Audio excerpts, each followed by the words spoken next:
All right. Hey, what's up? Listen, what's going on, Masters? We are here today with Brendan Green. What's going on, Brendan? Hey, David, how are you doing? I'm doing really well. How about you, man? Great, great. Thanks for having me here. I Yeah, appreciate it. thank you for joining us. I know we've tried to make this happen a couple times and just with scheduling, it hasn't. So it's good to be able to connect, A little bit about you, and then I'll have you fill in some gaps. You've been with Keller Williams since 2006. I know you built a really successful team. You're not as involved in the team, as much involved as you were, but it's still there. And you're still doing a few transactions a year. You're also a Keller Williams master faculty trainer. I think we have about 25 or so of those throughout the whole Right. company. So that's a big, big deal. And you're a keynote speaker. And I saw you were like involved in the Inman event actually, which I think Yes. is really what last prompted me to reach out to you again, because I was really curious to talk a little bit about Inman and what Yeah. they're up to in the world. And because I know as Keller Williams, we're both Keller Williams agents. They don't always get the greatest name within Right. K Dubs, but it's Uh-huh. it's all good, right? So Right. Yeah. first, but anyway, thanks for joining us. You Anything I bet. missed? What did I miss? Oh man, all kinds of stuff. But hey, that's all right. That's good. That's a good summary bio. That'll work. All right, cool. So with this conversation today, I know you and I talked a little bit before we started, and just trying to like what direction do we want to go? And we had talked about a few things. One being, the industry's changing. There's a lot of things that are happening now, and I think you said your keynote really has to do with how agents are able to adapt to that. Yes.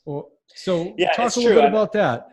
Let's do. I think that's a really good topic. I mean, it's both. It's not just a keynote for me. It's my life, right? Okay. The that It's no secret that the industry is in the midst of enormous change, which is both opportunistic and scary. And I've been in the business itself since 2001, so seen all kinds of stuff up and down. And this of course is a unique time. And over the last maybe 24 to 36 months, as some of the change has really accelerated both in my sales practices and also in the brokerage businesses. I've been giving a lot of thought to how, as real estate professionals, do we handle that? Because there's sort of at a macro level, there's a lot of stuff that's interesting to read about. Mm. And, the latest Inman alert, as an example, though, So if you're like so me, you may before not know what to do with that.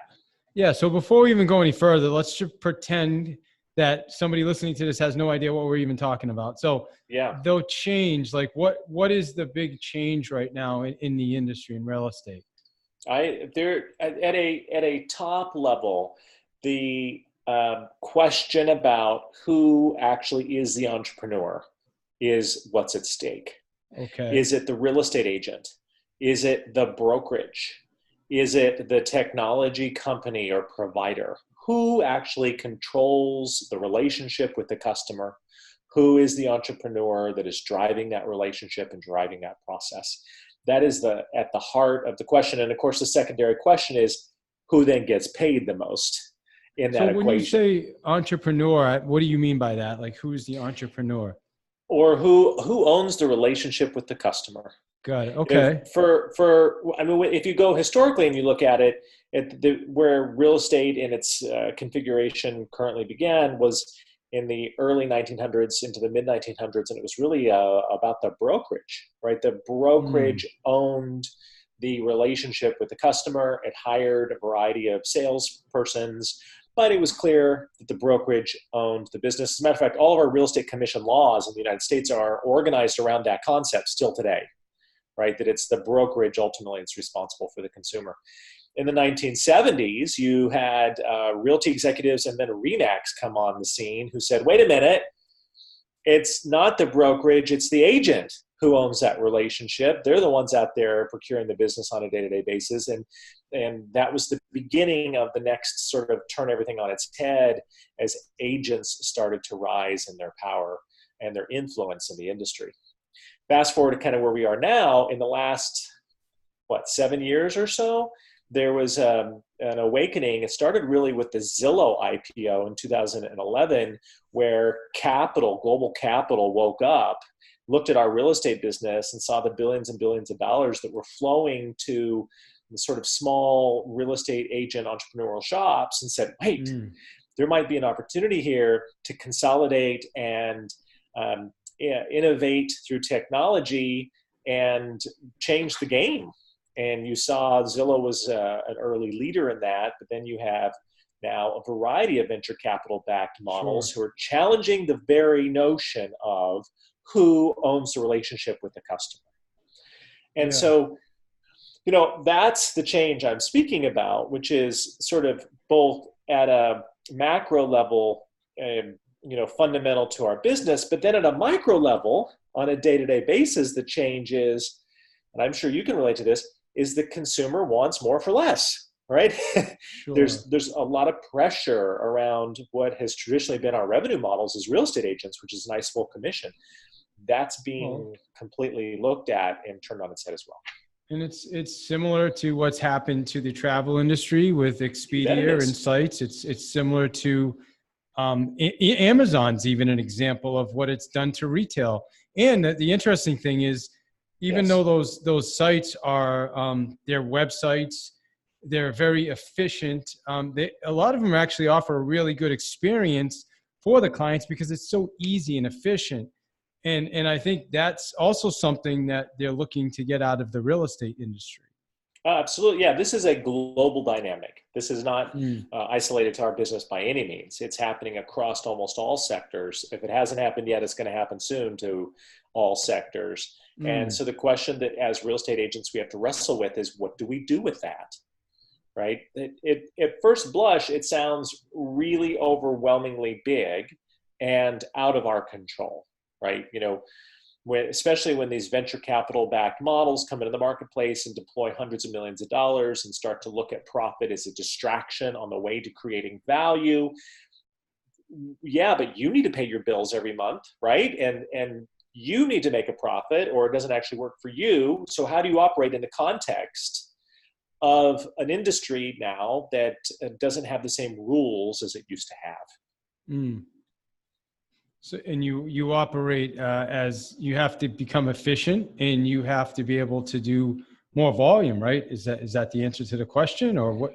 How do you compete, right? How do you? And we can't compete when it comes to marketing. I would say the way that we compete, and tell me if I'm wrong, is we need to be in those conversations with the people we know, because they're getting bombarded by ads from social media and everything else. So, I mean, you tell us what do people need to. I'll tell you what I'm doing, right? Not necessarily intellectually what I think, but I'll tell you what I'm doing. Looking at that landscape and looking at the businesses, the first thing that I have started to really double down on are relationships. I mean, I feel like I've always been a relationship guy to some degree. But if I'm honest with myself, a lot of them early on in my career and even into the mid stages of my career were very transactional, right? So while we were doing a deal, you and I were best friends. And it wasn't disingenuous. I mean, I really, would feel very connected to my buyers and sellers. But as soon as that deal was done, right, I was on to another deal.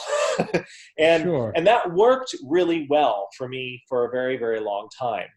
And what I would say now is it doesn't work the same way as it used to in that way. And that I am double and tripling down on my relationships, and for particularly identifying of the 3-some odd thousand people in my database, the 10 to 15% that are the key influencers that I know I can stake my future around. And being super thoughtful about curating that relationship with those people.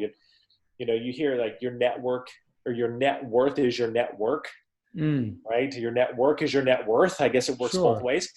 I think that's more relevant today than it's ever been before. And so double and tripling down on relationships. What does that mean though? What does that look like? How do you double and triple down? What are some ways that people listening can do that? Yeah, so I've always done events with my database, but usually relatively large events where we would have 200 to 300 people at the event. We're still doing that, but now I'm actually doing much smaller events. And in my calendar, there's every week, if I'm in town, there's 5 to 6 breakfast, lunches, or coffees every single week. So the mass big events are kind of the same, but what's different is the one-on-one connection with the people that are in my network. I honestly, while that's good practice, I never really practiced that. But now I don't see it as optional. I see it as critical. Yeah, That, I love that. you know, and it's not like rocket science, like take people to coffee. Where'd that come from, right? Yeah. But, you know, I But do literally on my people, desk, like literally right here on my desk, I've got a list of the people over the next 60 days I'm moving through to make sure I'm having a meal with. interesting. But so you're telling us people really do care about that? Because in my mind, it's like, you know, you got your house, you accomplished your goal. Do you really care if you're having lunch with the real estate agent? I think they crave it. I'll give you an example. Yesterday, I had a And I'm being coffee. devil's advocate right now. I know, you bet.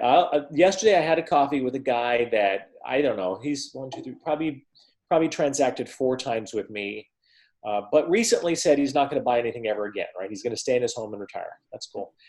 He's looking to change professions. And so I had coffee with him. We didn't talk about real estate at all. We talked about who I might know that could help him get another job. So, and yet I'm confident that, you know, when and if he were to purchase or sell, like, I'm going to get the call. So or referrals, right? You'll get the referrals from him. Absolutely. Absolutely. So how come we don't have to have, like, our doctors are not having coffee with us, but when we have an issue, right, we're going to call them. Why does it have to be like this as a real estate agent? That's a dang good question. I don't know. It's not fair, David. It's not fair. I love that. Well, is it because of these tech companies like Zillow and you know, the others that are trying to steal that relationship? I think that it could what's be. creating this? I think maybe a way to look at it is you have to take the stand on one side or the other. Either you're going to be the technology builder and you're going to be the investor in the technology platforms that drive the back end operations and systems of these firms, or you're going to be the relationship side. And most of us agents are not in a position to put $400 million into the technology, and therefore we go back to relationships. Yeah. So I don't think you're saying anything that our listeners haven't, for the most part, already heard.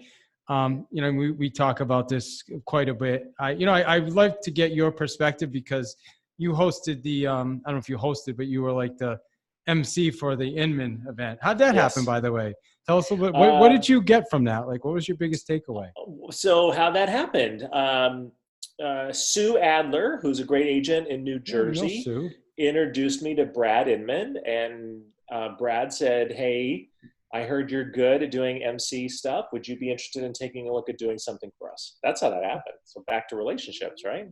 Yeah, that's awesome. So what was seeing all those speakers and MCing the event, what would you say was your biggest takeaway from that? My biggest takeaway was how segmented the industry continues to be. That we're segmented by brands, we're segmented by real estate business types, like the technology folks were the technology folks, the traditional broker folks were the traditional broker folks, the KW folks were the KW folks, the Compass folks were the Compass folks. They're super segmented. And the people that are really cleaning up right now in the industry are taking advantage of that and looking at that as sort of this fragmented business landscape, which we continue to have, and they're innovating within that. So it made me wonder, to what degree can we as a community of real estate professionals come together on things?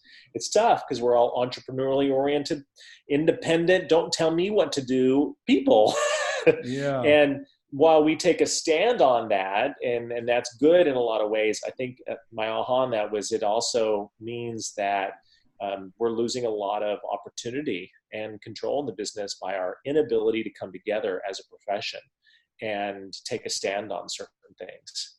So that was clear as day to me. And I find that to be sort of sad, but kind of opportunistic too for people who are able to connect at least Sure. some of those dots. Yeah. No, I agree with you. It's interesting. I'm thinking back to, I had Gary Vee on my podcast. I don't know. It's probably at least 2 years ago now. And we talked a little bit about, I don't know, you know who Gary Vee is, right? Yeah, you bet. Yeah. And we had talked a little bit about Redfin, and he said, in 3 years from now, Redfin's going to be child's play compared to what's happened into your industry. And we're coming up on that time, and things are really starting to change a lot. Things are a lot different than they were 2 years ago. So the reality is this is happening. It's going to, it's going to, like you said, it's going to put pressure on commissions. It's going to make it a lot more challenging for people to at least have really strong careers in this industry. So going back to, maybe what we started talking about at the beginning is, people are getting burnt. People are going to leave the industry. You had talked about your journey on kind of like what's next, right? So what would you say? I mean, let's say a lot of people, I get it, are going to say, you know what, I'm all in on this. I'm going to figure this out. I'm going to do this. And there's going to be a lot of other people say, you know what, I'm done. Because I hear that every day. So what would you say to those people that say, you know what, I don't want to deal with this anymore. I want to move on to what's next. What kind of conversations are you having with those people? So I'm having, I actually had this conversation yesterday with someone, and what came from that conversation was the question of, well, how do you find the fun again? Right. So I think the business has taken a bit of a serious tone of late, and there's some serious things going on, make no mistake. But I think we need to also approach it with a little bit more lightheartedness and find where the fun is. So if you're burned out or you're just trying to chug it through, the question could be, where's the fun for you? So for example, for me, it's like, look, I've been running brokerages and sales enterprises for 15 years. Not challenging nor fun for me to continue doing that in that way. What is fun? Investing is fun for me. Keynote speaking is fun for me. And coaching is fun for me. So how do I launch business endeavors that build on my experience in the past, that don't abandon everything I've done and learned in the networks I've had for 15 years, but bridge them into the future with me, find the fun again, and narrow my focus into those key areas that I find the most fun, at least at this time in my life. So I think that's kind of, we may have lost a little bit of the fun in all these serious conversations about the state of affairs in the business. And, whether you're operating a team or you're selling houses yourself or you're just done with it all, go to where the fun is. And I think we're going to find a lot more joy again in the business. And interestingly enough, a lot more creativity and innovation on how to handle some of these changes as a result. So how do you find the fun? What does that look like? Well, for me, it was to first take stock of like, what am I really good at? Because usually the stuff for me that I'm really, really good at happens to also be the stuff I'm having the most fun with. So personally, though, I took about 6 months off and just said, you know what, let me clear the board. Let me clear the noise out of my head and sort of get back to center of who am I. I had to really challenge a lot of what I thought was who my identity was. Like, I was like, all right, so if I put everything at stake and say, if my identity is not Brandon Green, the real estate guy, then who the heck am I? If I'm not going to sell houses or run brokerage offices, what am I going to do? How does that relate to who I am? So that was in the desert, 6 month, but I think incredibly important to sort of clear my head of a lot of stuff and get back to some of the centeredness around my highest and best use in the world and what I enjoy the most. Yeah.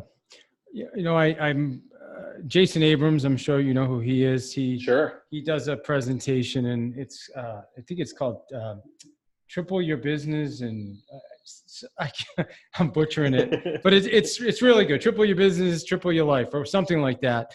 Something along those lines. Sorry, Jason. But the reality is he talks about the exact same thing you just brought up, and how you got to figure out how to find what you're passionate about, what you enjoy doing, and figure out how you can incorporate that into your real estate business.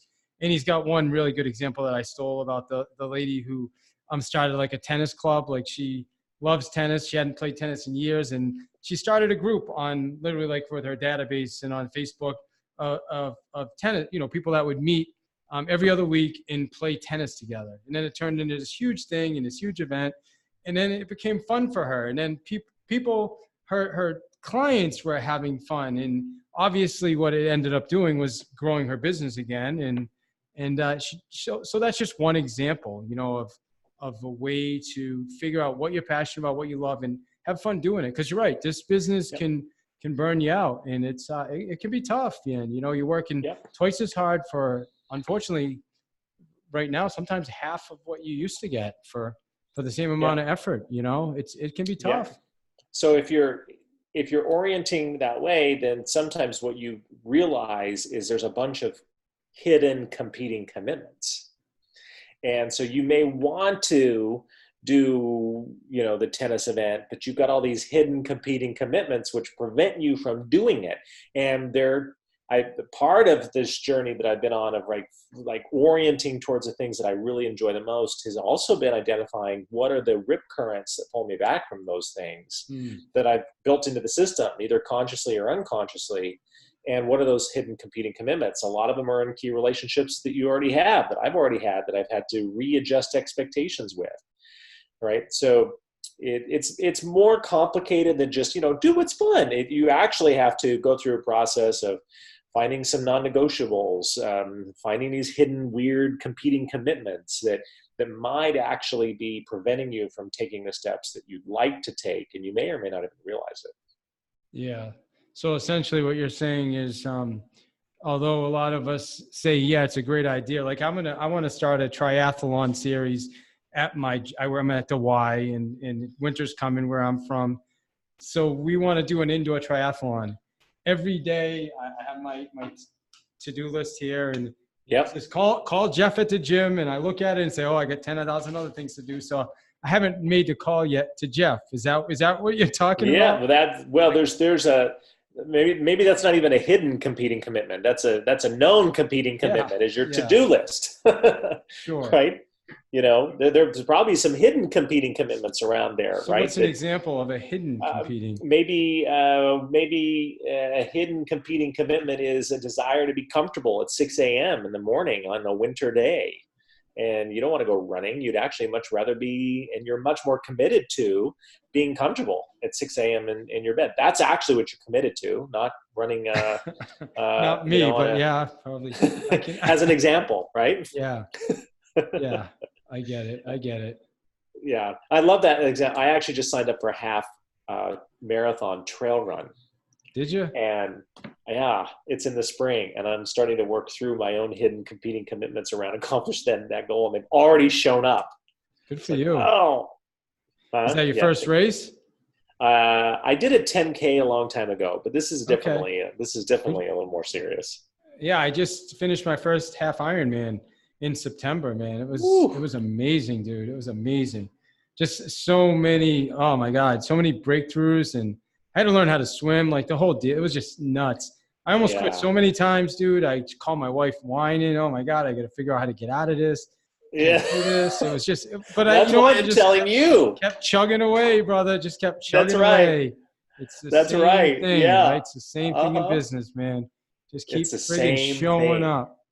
It is. Keep showing up every day. What questions didn't I ask you, brother, that I probably should have asked? Great question. So, I'd say if people want to reach me, brandongreen.com is the best way to do it. Okay. Love to talk to you. If people resonate a little bit kind of with the spot that they're in, that is like, what do I do with all this stuff? Then reach out. brandongreen.com is a great way to do it. All right. That's awesome. That's a great way to get in touch with you. So for kind of wrapping up, what would we talked about disruption. We talked about the industry. We talked about burnout. We talked about things that get in the way. How do you put this all together? Like, what do you want people to take from what we talked about today? What would you say is the thing that they should take from this? So I can give you like the 6 steps. How about the 6 steps? And I'll just list them relatively quickly, that if you're trying to facilitate change and handle that at your level of the business, whatever that happens to be, the steps I've been working through that I think are really good. The first one is define the change you actually want. What do you actually want to change? And that actually takes a lot longer and is harder than you might imagine. So, change is just a concept, but what are you really trying to do? Step 2 then is Find the Let models. me change like in yourself or change in the world or both. What? Change. I'd keep it personal. I'd say, what's the change you're trying to facilitate in yourself or your business? Are you Okay. trying to grow your transaction count? Are you trying to increase your profitability? Are you trying to launch new technology? Trying to run a half marathon? Like, what are you trying to do and change that you Got it. haven't done Okay. before? Okay. Step one. Perfect. Two is find a model and some resources. You probably already have them, right? So you're not the first one to go through this. You just may not know the right person. So find someone who is on a similar journey and has already accomplished what you're trying to accomplish. We talk a lot about that, right? Get these models. Sure. Of course. Three is identify those non-negotiables, like what cannot change. So, for me, a lot of non-negotiables are around my relationship. Like there's some critical things in my relationship that I can play outside of the box as long as those things stay in place. Like we take 3 great trips a year that cannot be disrupted by my desire to experiment. Right? That's a non-negotiable for me. And have you identified that for yourself? Love that. And we talked a little bit about this, find these hidden competing commitments. That's the next step. Step 4, what is actually holding you back? And you identify that. It's a little bit harder to find because it's hidden. Yeah, that's a tough one, man. I'm struggling with that one a little bit. So, any tips on how to find those, or your significant other probably knows what they are, or somebody who's really close to you sees them every day. So if you can get somebody who really knows you well to say, hey, I'm trying to grow my business by 30%, but what do you think is actually standing in the way? What's the elephant in the room that I don't even maybe know is there that's preventing me from doing it? Okay. And I had one person say, oh, well, it's the fact that you won't fire the operations manager. Ew. My hidden competing commitment was loyalty to that person,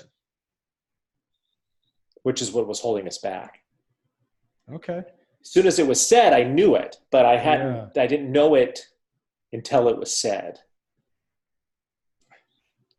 Yeah. And the last 2, enter the sort of neutral white space, clear your head, clear the deck, go on a retreat, take a couple weeks off. You've got to get into a neutral space. You can't always be on the, on, forward. You've got to find some neutral space.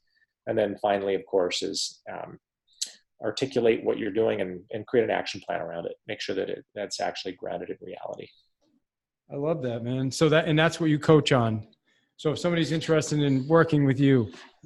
That's what my keynote presentation's on is stuff like that. And when I do work with people, I tend to be in this space of change.